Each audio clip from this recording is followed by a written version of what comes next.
तुम लोगों ने नोटिस किया है, तुम अब किसी भी चीज़ पे ध्यान नहीं लगा पाते हो। एक रील, दो रील, उसके बाद ब्रेन बोलता है चलो अब कुछ और करते हैं।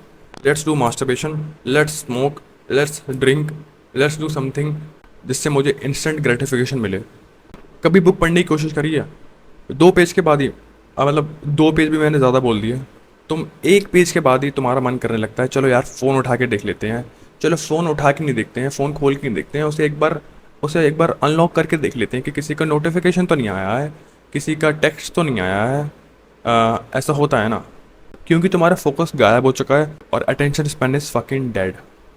पर ये तुम्हारी गलती नहीं है, ये तुम्हारा जो ब्रेन है वो रीवायर्ड हो चुका है, क्योंकि तुमने जो सालों से स्क्रॉल करा है ना, सालों से जो इंस्टेंट ग्रेटिफिकेशन पे फोकस करा है ना, सिर्फ और सिर्फ डोपामाइन पे फोकस करा है ना, ये फोकस नहीं करा है कि वो मुझे डिलेड ग्रेटिफिकेशन से मिले या इंस्टेंट ग्रेटिफिकेशन से मिल रहा है। तुमने सिर्फ जो डोपामाइन पे फोकस करा है ना, जो स्क्रोलिंग करी है, मास्टरबेशन करी है, ड्रग्स ड्रग्स तो नहीं बोलूँगा, नशे करे हैं, जो भी है फालतू की चीज़ें करी हैं, इस वजह से तुम्हारा जो ब्रेन है वो रिवाइड हो चुका है। आज मैं बताने वाला हूँ कुछ टिप्स जिससे तुम अपना अटेंशन स्पैन है वो कुछ हद तक वापस ला सकते हो, step by step, practical way में। So why your attention is broken. तुम्हारा ब्रेन पता है एक मसल है, और तुमने उस मसल को ओवर स्टिमुलेट कर दिया है। हर छोटी डोपामिन हिट, स्क्रोलिंग, नोटिफिकेशन, इन सब की वजह से तुम्हारा जो ब्रेन है उसको इंस्टेंट रिवॉर्ड की आदत हो चुकी है। तो जब भी तुम कोई डिलेड रिवॉर्ड वाला काम करते हो ना, जैसे कि स्टडिंग हो गया, रीडिंग हो गया, जिम हो गया, कोई स्किल लर्न करना हो गया, तो तुम्हारा ब्रेन है उसे बहुत ज़्यादा बोरिंग समझता है, और तुम्हारा ब्रेन सिग्नल्स देता है कि यार ये काम छोड़, चल स्क्रॉल कर ले, कुछ और कर ले जिससे मुझे जल्दी से जल्दी डोपामिन मिल जाए। अगर एक लाइन में बोलूँ तो तुम्हारा ब्रेन इंस्टेंट रिवॉर्ड फेज में फंस चुका है। So how to rewire it. Point number 1, dopamine detox. तो तुमने डोपामिन डिटॉक्स के बारे में तो बहुत बार सुना होगा। एक दिन के लिए अपना फ़ोन है उसे साइलेंट कर लो, social media off, music off, क्योंकि हाँ गाइस तुम्हें म्यूज़िक से भी इंस्टेंट ग्रेटिफिकेशन मिलता है, इंस्टेंट रिवॉर्ड मिलता है, तो म्यूज़िक भी ऑफ। तुम नोटिस करोगे स्टार्टिंग में तुम्हें बहुत ज़्यादा बोरिंग लगेगा, बट हल्के हल्के धीरे धीरे तुम्हारा जो ब्रेन है वो काम होने लगेगा, और यही स्टेप है, फर्स्ट स्टेप है रीवायरिंग का। Point number 2, single tasking habit. आपसे एक टाइम पे सिर्फ एक काम, स्टडी तो सिर्फ स्टडी, कोई म्यूज़िक नहीं लगाना है, ईट तो सिर्फ ईट, कोई यूट्यूब पे वीडियो नहीं देखनी है, सिर्फ खाना खाओ चुपचाप से, वॉक तो बस वॉक, कोई भी किसी से कॉल कॉल नहीं करनी है, बिना किसी फ़ोन के वॉक करना है, कॉल नहीं करनी है, कोई भी ईयरबड लगा के, ईयरफोन लगा के, हेडफोन लगा के गाने नहीं सुनने हैं, सिर्फ वॉक करना है। अपने ब्रेन को आदत डलवाओ कि उसे फालतू की चीज़ों से जल्दी जल्दी डोपामिन नहीं मिले। जितने ज़्यादा सिंपल तुम्हारे एक्शंस होंगे ना, उतना ही ज़्यादा तुम्हारा स्ट्रॉन्ग कंसंट्रेशन हो जाएगा। Point number 3, delayed dopamine trick.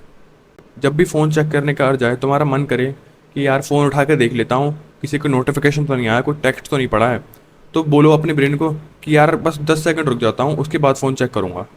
और वो जो 10 सेकंड का डीले होगा वो तुम्हारे ब्रेन को कहेगा कि कंट्रोल मेरे हाथ में है। देखो देखा जाए तो ये तो बहुत छोटी सी हैबिट है, बट अगर ये तुम डेली करोगे और हर बार करोगे तो यही छोटी सी चीज़ लॉन्ग टर्म डिसिप्लिन बन जाती है। Point number 4, attention training. हर दिन 10 मिनट के लिए, सिर्फ 10 मिनट, ज़्यादा नहीं, कोई भी एक बोरिंग एक्टिविटी करो। जैसे कि जो वॉल क्लॉक है उसकी सेकंड नीडल को 10 मिनट तक देखना, सिर्फ घूरना, बिना किसी फ़ोन, सिर्फ अपने रूम में तुम और अकेले हो, और उस वॉच को देखना, उसकी सेकंड नीडल को, या बिना किसी म्यूज़िक के वॉक करना। ये कोई मेडिटेशन नहीं है, ये एक अटेंशन ट्रेनिंग है। तुम्हारा जो फोकस मसल है ना वो फिर से ग्रो हो जाएगा। Point number 5, deep work blocks.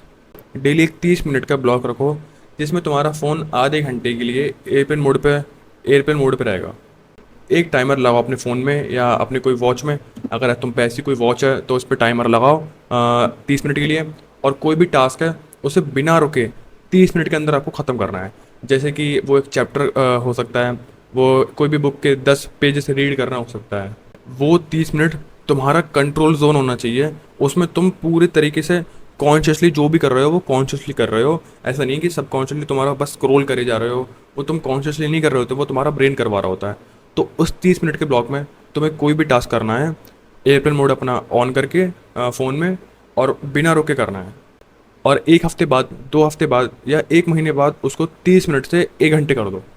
जो पहले 3 दिन होंगे ना वो बहुत ज़्यादा टफ लगेंगे, ऐसा लगेंगे कि यार मैं ये क्यों ही कर रहा हूँ, मोस्ट ऑफ द गाइज जो भी वीडियो देख रहे हैं वो 1 या 2 दिन में भूल भी जाएंगे और वो दोबारा से स्क्रोलिंग करने लगेंगे। तुम्हारा ब्रेन फाइट करेगा, तुम्हारा ब्रेन पागल होगा, तुम्हारा ब्रेन को ये बोलेगा तुमसे कि यार मैं क्यों ही कर रहा हूँ, चलना स्क्रॉल कर लेते हैं, चलना कुछ इंस्टेंट ग्रेटिफिकेशन वाली चीज़ कर लेते हैं जिससे मुझे रिवॉर्ड मिल जाए। लेकिन एक हफ्ते बाद तुम नोटिस करोगे तुम्हारा माइंड पहले से ज़्यादा, पहले से कहीं ज़्यादा क्लियर हो चुका है, तुम्हारा जो पेशेंस है वो वापस आ चुका है, और सबसे इम्पोर्टेंट, तुम्हें अपनी जो लाइफ है उस पर कंट्रोल फील होने लगे कि हाँ ये लाइफ मेरे कंट्रोल में है। जो तुम बोलते हो ना कि टाइम मेरे हाथों से यूँ निकल जा रहा है कि मेरे को पता ही नहीं चल रहा है कि ये साल में मैंने क्या करा, मैंने ये साल में क्या कब बीत गया, तो वो तुम्हें दोबारा से फील होने लगे कि हाँ मेरी लाइफ मेरे कंट्रोल में है। अटेंशन स्पैन तुम्हारा खोया नहीं है, तुमने बस उसे दूसरों को दे दिया है। तो गाइज अपनी लाइफ पे कंट्रोल वापस लो, उसे वापस लाओ अपने अटेंशन स्पैन को। अगर तुम्हें सच में कुछ करना है, अपनी लाइफ में कुछ ना कुछ उखाड़ना है, जो भी तुम्हारी ड्रीम्स हैं उन्हें चेस करना है, उन्हें अपनी लाइफ में सक्सेसफुल होना है, अपनी जो पेरेंट्स हैं उन्हें प्राउड फील करवाना है, तो गाइज थोड़ी तो मुश्किलें देखो आएंगी। तुम्हारा ब्रेन पहले 3 दिन बोलेगा कि यार मैं ये क्यों कर रहा हूँ, बट उन्हीं टाइम में तुम्हें फाइट बैक करना पड़ेगा। और जब तुम उस स्टार्टिंग फेज से निकल जाते हो उसके बाद तुम्हारी लाइफ तुम्हारे कंट्रोल में आ जाती है। उसके बाद तुम अपनी चीज़ों पे फोकस कर सकते हो, अच्छी चीज़ों पे। देखो फोकस कोई टैलेंट नहीं होता है कि वो गॉड गिफ्टेड होता है जैसे जेनेटिक्स बोलते हैं। फोकस एक मसल होता है। फोकस को आप एक मसल की तरह देखो कि अगर वो ख़राब हो गई है, वो वीक हो गई, तो तुम उसे दोबारा ट्रेन कर सकते हो, क्योंकि तुम्हारा ब्रेन भी एक मसल है। तो आज की वीडियो के लिए बस इतना ही, मिलते हैं ऐसे किसी और वीडियो में, तब तक के लिए गुड बाय।